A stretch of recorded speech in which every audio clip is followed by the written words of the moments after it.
Hi, it's Asha with birthofyourlife.com. I keep laughing because this video is just not turning out. But I did want to share with you something that we discussed, met and meditated on in this morning's meditation class. And we contemplated the sacred chalice principle, you are a seasonal being accepted. And what I have received from this principle is really this awareness that we are,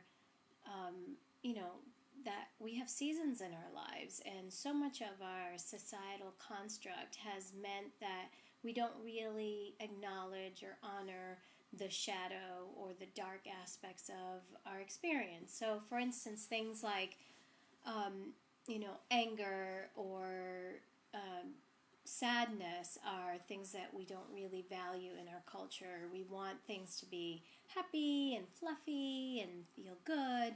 And the moment we start feeling, any emotion that is uncomfortable, whether it's anger or like I said, sadness, we just run away from it. And really what ends up happening is that these feelings end up being stored in our bodies, right? And so that's not a good or healthy,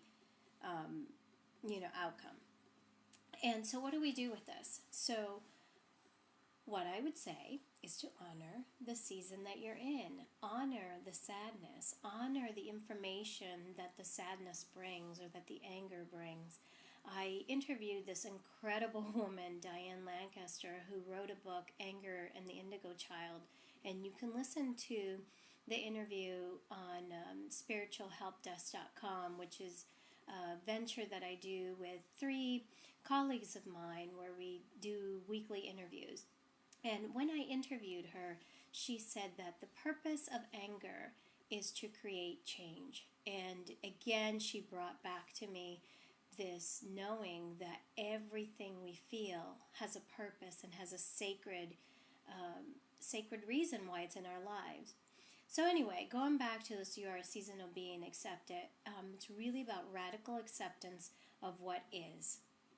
And only when we can radically accept what is, whether, it's a crappy house that you're in, crappy financial situation, broken heart, non-harmony in your marriage, or not a fulfilling career or job, just really accepting that that is what is, allows for a shift to happen. I mean, there has to be a death before a rebirth can occur. And so how can we allow for the death to happen? And I think in the acknowledgement is really the first step, the acknowledgement and the acceptance that this is really what it is. And what I find happens is that when we start not only accepting, but also having gratitude for what is, when we surrender this aspect of our lives and have gratitude for it without really understanding in our minds what the purpose of it is, but just the mere fact that we have gratitude for this thing showing up in our lives, then it has the space to shift into something else. Because it's almost like this part of you feels like it's been heard. Even if you don't understand it, at least it feels heard. I mean, it's not unlike a child or being in relationship to someone. Sometimes it's not so much about understanding the person, but about listening to them.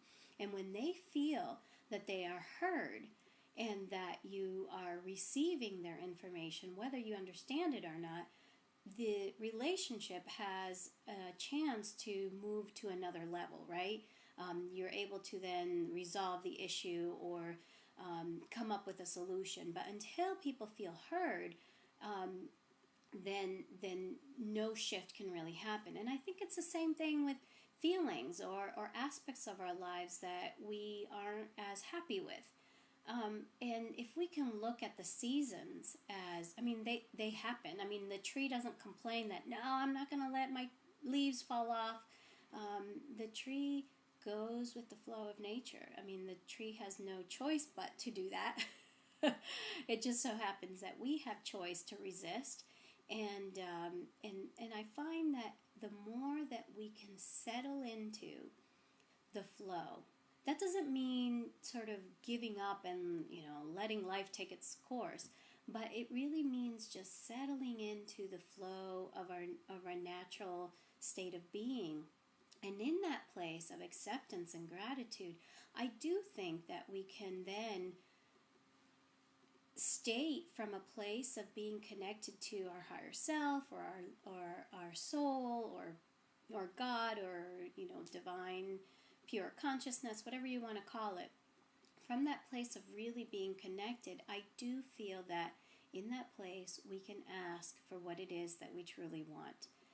I can't wait to talk to you about the last Sacred Chalice principle, which is your needs and soul wants are provided even before you know you need or want them. Because I feel like these two principles work hand in hand. And although, the one we just talked about is the first one, and the one I just mentioned, the needs and soul wants, is the last one, they work beautifully together. And because they're feminine principles, of course, they're, kind of represent the full circle of how, they're not really linear, they're more circular in nature. But more about that towards the end.